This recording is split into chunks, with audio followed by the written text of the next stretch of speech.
அடுத்து வரக்கூடிய தலைவிதி என்னன்னு பாத்தீங்கன்னா, சிம்மராசி அன்பர்களே, உங்களுடைய நல்ல குறிச்சு வச்சுக்க, ரொம்ப ரொம்ப முக்கியமான பாயிண்ட் இது. நீங்கள் உங்கள் வாழ்க்கையில் எவ்வளவுதான் பணம் பொருள் சேர்த்தாலும் நீங்களே அந்த பணத்தையும் பொருளையும் செலவழித்து தீர்ப்பீர்கள். மறுபடி அந்த பணத்தை இழந்து ஏமாந்து போயோ இல்ல தேவையில்லாத செலவு பண்ணியோ விட்டுட்டு மறுபடி சம்பாதிப்பீங்க, மறுபடி இழப்பீங்க. இப்படி வெல்த்தை அக்யூமுலேட் பண்ணி பண்ணி மறுபடி லூஸ் பண்ணி திருப்பியும் கெயின் பண்றது தான் உங்க வேலை. ஆனா கடைசியில பணம் சேர்த்து உங்களோட சந்ததியருக்கு விட்டு விட்டு தான் நீங்க போவீங்க. இதுதான் தலைவிதி. அனைத்து சிம்மராசி அன்பர்களுக்கும் மறுபடி நிறைய வெல்த் அக்யூமுலேட் பண்ணி மறுபடி அதை இழந்து திருப்பி அதை பணம் சம்பாதிச்சு பொருளாதாரத்தை இழந்து கீழே விழுந்து மறுபடி எழுந்து சம்பாதிக்கிறது, கீழே விழுந்து மறுபடி எழுந்து சம்பாதிக்கிறது. எத்தனை அனுபவங்கள் வந்தாலும் கூட உங்களால் இதை மாற்றிக்கொள்ள முடியாது. நான் உண்மையை உறக்க சொல்கிறேன். அடுத்து வரக்கூடிய பாயிண்ட் என்னன்னா, சிம்மராசிக்காரர்கள் இருக்கக்கூடிய ஆணாக இருக்கட்டும் பெண்ணாக இருக்கட்டும், இவர்களை விட சிறந்த தந்தையவோ தாயவோ பார்க்கவே முடியாது. சிம்ம ராசியில் இருக்கக்கூடியவங்க உங்களுக்கு அப்பா, சிம்ம ராசியில் இருக்கக்கூடிய உமன் உங்களுக்கு அம்மா அப்படின்னா, இவர்களோட சிறந்த ஒரு தாய்மார்களையும் தந்தைகளையும் பார்க்க முடியாது. தன்னுடைய குழந்தைகளுக்காக எதையும் இழப்பாங்க, எதை வேண்டுமானாலும், சுய கௌரவம் உட்பட. சுய தன்மானம் தான் சிம்ம ராசிக்கு, சுய கௌரவம் தான், ஈகோ தான் நம்பர் 1. 1000 கோடி ஒரு தட்டுல, தன்மானம் ஒரு தட்டுல 1000 கோடி தூக்கி காலால எட்டி வச்சிருவாங்க. இதுதான் சிம்மராசி. அப்படிப்பட்டவர்கள் தன்னையே கூட தன் குழந்தைக்காக, தன் மகனுக்காக, மகளுக்காக இழக்க கொஞ்சம் கூட தயங்க மாட்டார்கள். தன்னுடைய பெற்ற குழந்தைகளுக்காக எந்த எக்ஸ்டென்ட்டுக்கும் போய் எதையும் செய்யக்கூடியவங்க, அவுட் ஆஃப் த பாக்ஸ் போய் தன்னுடைய எல்லாத்தையும் இழந்து என் குழந்தை நல்லா இருந்தா போறோம் அப்படின்னு நினைக்கக்கூடிய ஒரே ராசி எதுன்னா சிம்மராசி தந்தைகள், சிம்மராசி தாய்மார்கள். இப்ப நாம் சொல்லக்கூடிய தலைவிதி என்பது ரொம்ப ரொம்ப முக்கியமானது. 8ஆம் விதி. உங்களுடைய மிகப்பெரிய தோல்விக்கு காரணம் என்னன்னா, எது காரணமா இருக்கும் உங்க தலைவிதிப்படி அப்படின்னா, நீங்க மற்றவர்களை கண்மூடித்தனமாக நம்பக்கூடிய குணம் இருக்கு இல்லையா?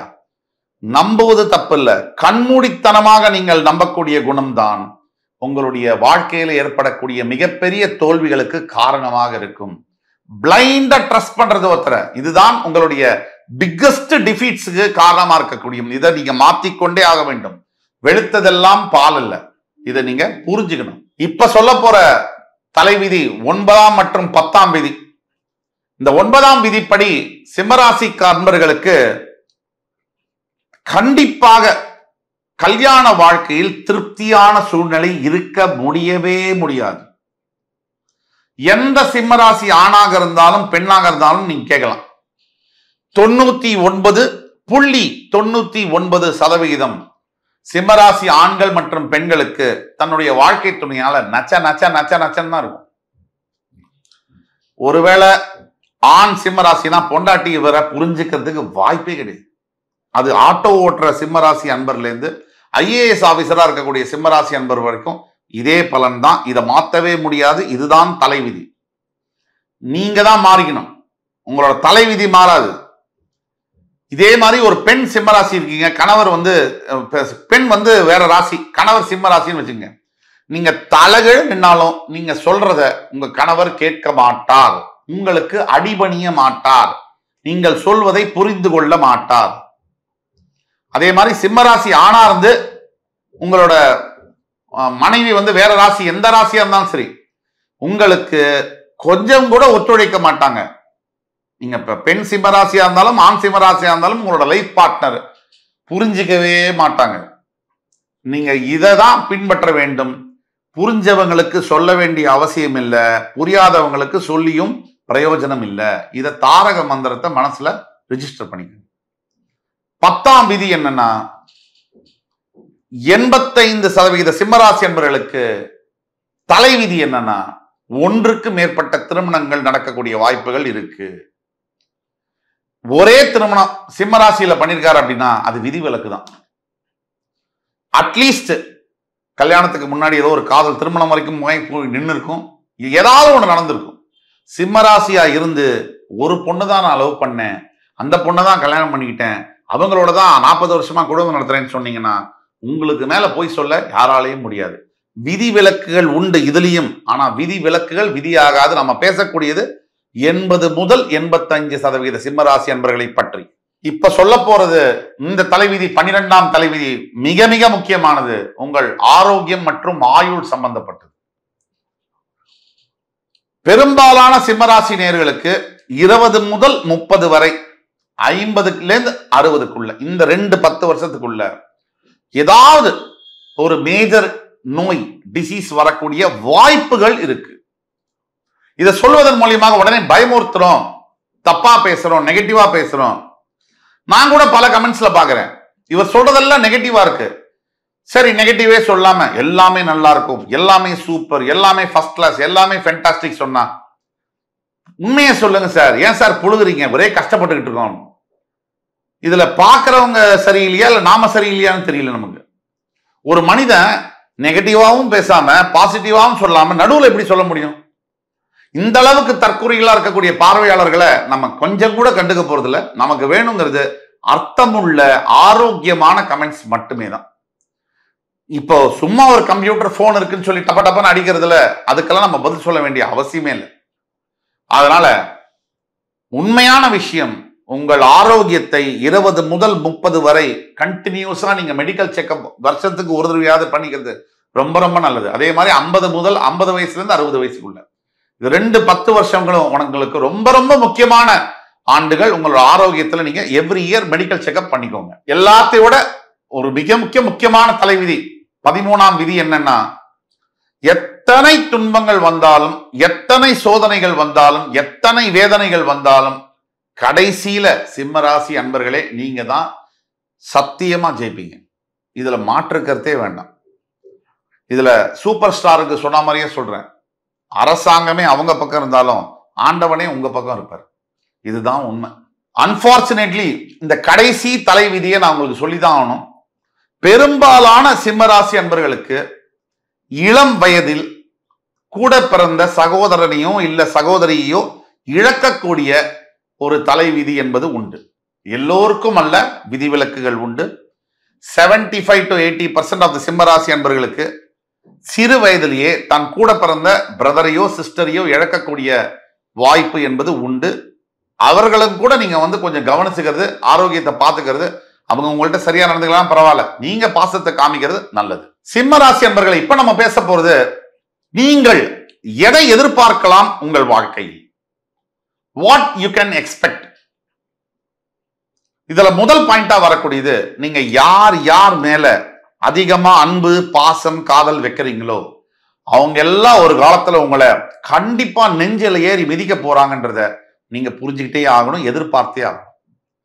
அப்ப நீங்க யார்கிட்டயுமே கொஞ்சம் 2 அடி தள்ளி இருக்கிறது தான் உங்களுக்கு நல்லது. இதுல என்ன விஷயம்னா, நீங்க யார் மேல ரொம்ப அன்பு காமிக்கிறீங்களோ பாசம் ஈடுபாடு வச்சிருக்கீங்களோ அவங்க தான் உங்களை அதிகமா காயப்படுத்துவாங்கன்றது தான் உங்க தலைவிதி. அதே மாதிரி யாராக இருந்தாலும், 2ஆம் பாயிண்ட் என்னன்னா, நீங்க எதை எதிர்பார்க்கலாம், யாராக இருந்தாலும் நீங்க ரொம்ப எமோஷனலா அட்டாச் ஆகக்கூடிய டைப் அப்படிங்கிறதுனால அவங்களுடைய இழப்பு என்பது கண்டிப்பா வரும். இழப்புன்னா அவங்க மரணம் இல்லை, அவங்களோட பிரிவு சண்டை வந்தோ ஒரு மிஸ் அண்டர்ஸ்டாண்டிங்ல பிரிவு என்பது வந்தே ஆகும். அப்படி வரும்போது உங்களால் அதை தாங்க முடியாது. அதற்காகவே ரொம்ப அட்டாச்மெண்ட் எது மேலையும் யார் மேலையும் வைக்காதீர்கள். கைகூப்பி கேட்டுக்கொள்கிறேன், வைக்காதீர்கள். 3வது பாயிண்ட் என்னன்னா, நீங்க எதை எதிர்பார்க்கலாங்கிறதுல யாரையுமே பிளைண்டா ட்ரஸ்ட் பண்ணாதீங்க. Nobody is interested in your growth.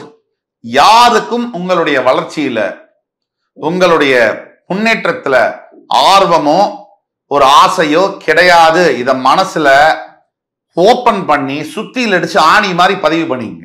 இதுல 4ஆம் விதி, உங்களுடைய திருமண வாழ்க்கை என்பது ஒரு காம்ப்ரமைஸ்டு லைஃபா தான் இருக்கும். அது முழுமையான திருப்திகரமான வாழ்க்கையா இருப்பதற்கான சூழ்நிலை என்பது தலைவிதிப்படி அமைய வாய்ப்பில்லைங்கிறதுனால நீங்க உங்க திருமண வாழ்க்கையில எதிர்பார்ப்புன்னு இருக்கு இல்லையா, 0 எக்ஸ்பெக்டேஷனை வச்சுக்கோங்க. நீங்க நிறைய எதிர்பார்ப்புகளை வச்சீங்கன்னா ஏமாற்றமும் அதிகமாகும். இதை மனசுல நிறுத்திக்கோங்க. இப்ப நம்ம சொல்ல போற பாயிண்ட் ரொம்ப ரொம்ப முக்கியமானது. பைசா வரும் பொழுது அதை சேர்த்து வைத்துக்கோங்க, காற்றுள்ள போதே தூற்றிக்கொள். வழியில பணம் வரும்போது தள்ளி மாதிரி அள்ளி விட்டுட்டு பின்னாடி அந்த பணத்தை பின்னாடி ஓடுறதுல அவஸ்தைப்படுறதுல அர்த்தமே இல்லை. 5 ரூபாய் வந்தா உங்க பாக்கெட்ல இருக்கிற வரைக்கும் தான் அது உங்க 5 ரூபாய். அது அடுத்த பாக்கெட்டுக்கு போயிருச்சுன்னா அவங்களோட 5 ரூபாய். இதை நினைவில் வைத்துக் கொள்ளுங்கள். இப்போ பரிகாரங்கள், தீர்வுகள், ரெமெடிஸ பத்தி பேசுவோம்.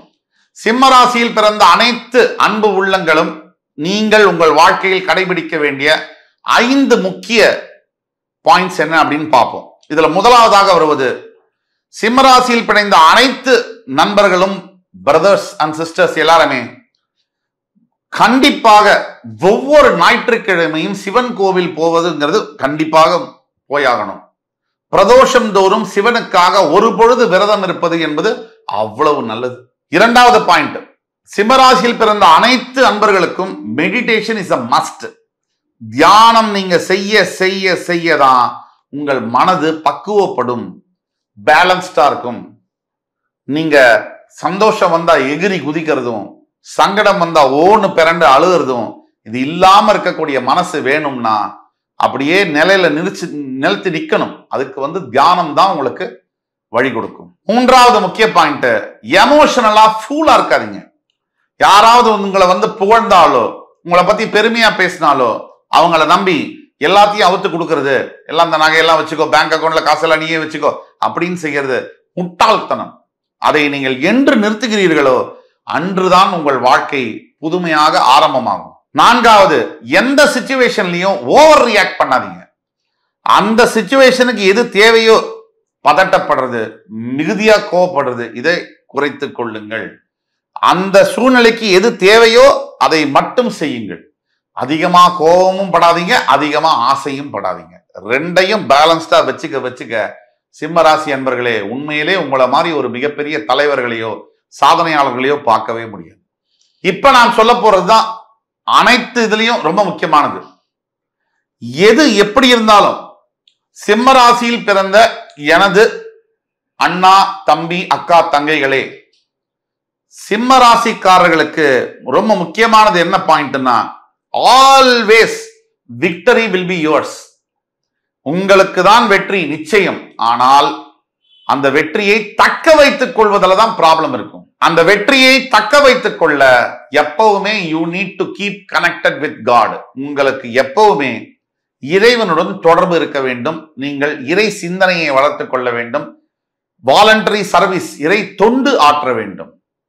உங்களுக்காக யோசிப்பதில் கொஞ்சம் ஒரு 10, 20, 30% அடுத்தவர்களுக்காகவும் நீங்கள் யோசிக்க ஆரம்பிக்க வேண்டும். தன்னலம் இல்லாமல் யோசிக்க வேண்டும். தன்னலம்னா ஒரு ஈகோயிஸ்டிக் இல்லாமல் யோசிக்க வேண்டும். எப்பவுமே நீங்க அடுத்தவர்களுக்கு உதவி செய்றீங்க, ஆனா எந்த இதுவும் இல்லாமல் பிரதிபலன் எல்லாம் வேண்டாம் அப்படின்னு நீங்க கொஞ்சம் மற்றவர்களுக்காக, யாரு உங்க தெரிஞ்சவங்களுக்கு இல்ல, தெரியாத கஷ்டப்படக்கூடியவர்களுக்கு, அவர்களுக்கு யோசிக்கும் பொழுது உங்களோட வாழ்க்கையில் மிகப்பெரிய மாற்றங்கள் நிகழும். என் அருமை மிகு சிம்மராசி அன்பர்களே, இந்த வீடியோ உங்களுக்கு பயனுள்ளதாக இருக்கும் என்பதில் எள்ளளவும் சந்தேகமில்லை. இதை விட இன்னும் சிறந்த சிறப்பு தகவல்களுடன் அடுத்து வரும் காணொலியில் உங்கள் அத்துணை பேரையும் சந்திக்கும் வரை உங்களிடமிருந்து விடைபெறுவது உங்கள் சுபாஷ் பாலகிருஷ்ணன். நன்றி, வணக்கம், வாழ்க வளமுடன்.